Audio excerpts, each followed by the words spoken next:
And welcome back to this week's episode of the Broken Kid Podcast. Today we are back. I took like a 4-day vacation. Pretty much, I have burnt out because I don't really know why I burnt out. This thing is really easy. There's no real production value. I filmed this shit in my fucking room, and fuck it. This time I'm not even gonna bleep the cuss words. I'm not even gonna edit them out. That being said, I wanted to get out here and talk about a little something. I wanted to go ahead and talk about relationships. Obviously I don't have one because look at me.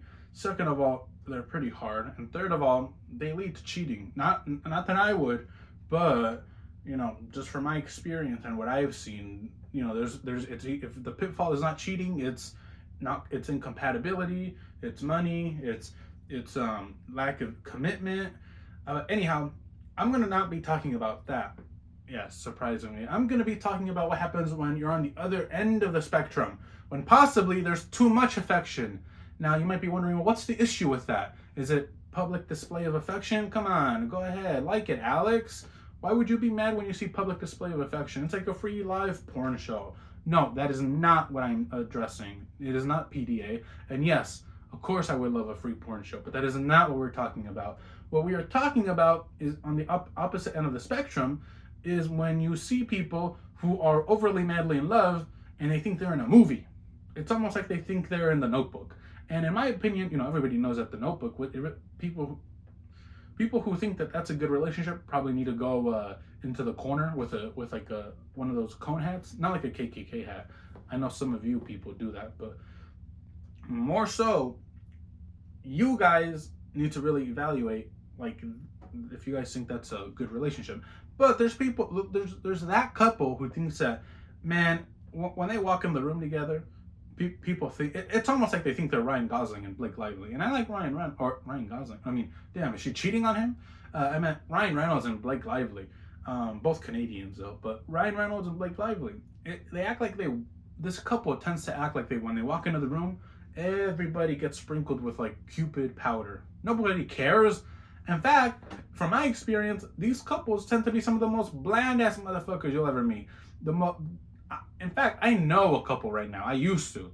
Now, I'm not saying that they broke up, but I used to go to this In-N-Out, and they used to work there together, and they were some of the most bland ass motherfuckers that you'll ever fucking see. All they did, my good, one of them dressed up like an actual Ken doll. The other one was a Barbie. Now, if that doesn't tell you what type of people they are and what type of personality they have, then I don't know what else I'm going to need to say. But going down this rant, these people were more bland than a goddamn chicken breast. I mean, they made me mad. And I remember there was this other lady who used to go to In-N-Out because I'm a regular at In-N-Out. And this old lady would go there. And she still does. She didn't fucking die. I keep talking about past tense. No, she still goes there.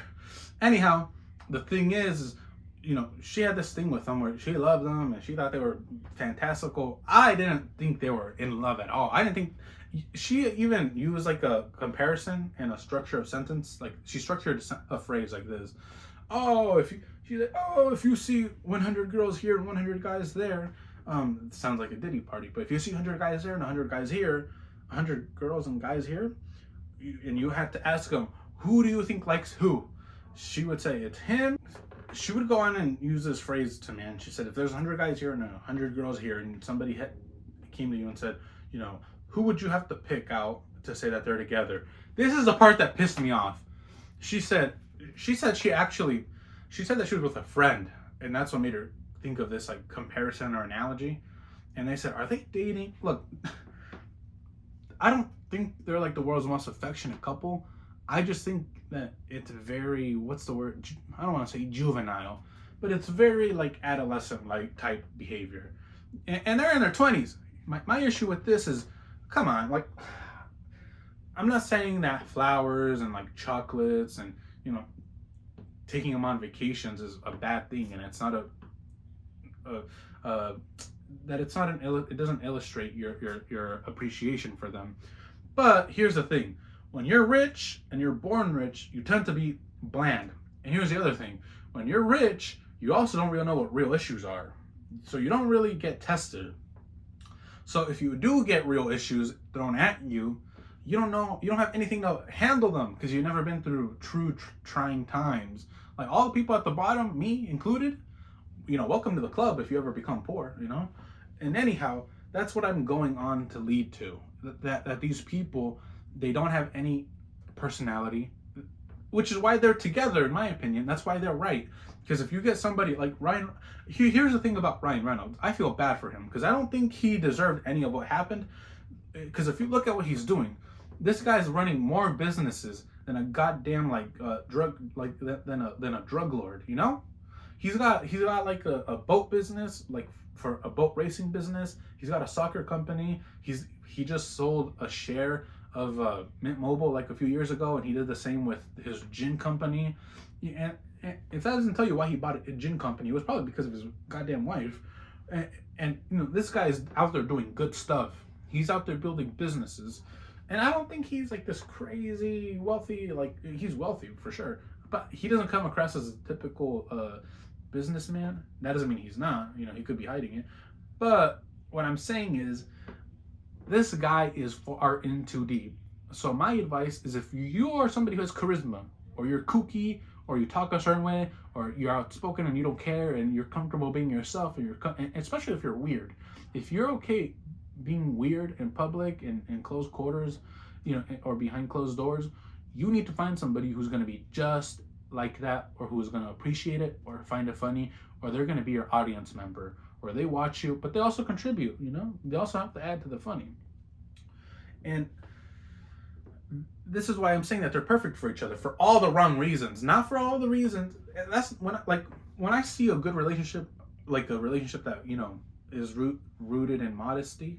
I think of you know, the Regular Show, that one raccoon Rigby with Eileen, but that doesn't really matter, because those are people who spend time alone. They don't flaunt their love. They're actually affectionate towards one another. They try to listen. I mean, Rigby's a bit of a fuck up as a boyfriend, but you know, you get the point. He tries and he does improve. These people, I don't have faith that if something bad happened to them, that one would be there truly for the other. In fact, I think they might enroll in crack. Like, the pressure of life.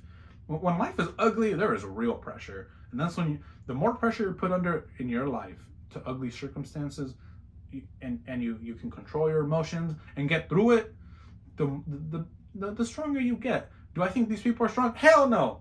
I mean, this motherfucker wore a goddamn one of those life preserver vests. It's not called that, but you know, those zip up ones that are a fashion, like they're a piece of fashion clothing. But it didn't look good. It didn't look good. And he does that thing where he puts his hair back, kind of like me, I guess. But instead of having a 4 head, he has a 5 head. And that's when it becomes real. You know, you don't see it because he's wearing an In-N-Out hat. And that's, you know, it made me mad that these old people thought, you know, that they could really pick up on their quasi affection, like seemingly so affection, like it was really like it's not there. It's just smoke, and it's just smoke and mirrors. It's all an illusion. It's a terrible illusion, and it pisses me off because people look at them and they think it's such a real good one. No, it's not, because what happened? Going back to that thing about these man motherfuckers buying each other these crazy gifts. You know, in those moments when, like, how comfortable do they feel? And maybe that's their fullest capacity in which they can feel affection. You know, like, you know, they don't really need to do much more than that, than spend time together and laugh. And, you know, maybe there really aren't no troubles. Maybe their troubles are very minute and they can, you know, push them aside. But, you know, these people are bland, and I've spoken to them. And I've only spoken to them like once a month. Thank God. And not because I don't see them only once a month, because I go there pretty frequently. I go there once every day to In-N-Out, sometimes twice. But, you know, I was like, thank God. Do not be like them. I told myself, do not be like these bland people. If there is a sin for being boring, then they got years in hell, and there's no heaven for them. And I mean, yeah. So in other words, don't be boring. Don't marry a boring woman. If you're a woman, don't marry somebody. We all saw how it happened with Miley Cyrus and that one Hemsworth that fell off. She was the cool one, and he was always had to be uptight, you know, follow the rules. You don't want to marry somebody like that. I'm not saying marry a hooker or a drug dealer, but just marry somebody who knows how to have fun and spontaneity. Okay? No one better than Miley Cyrus to do that.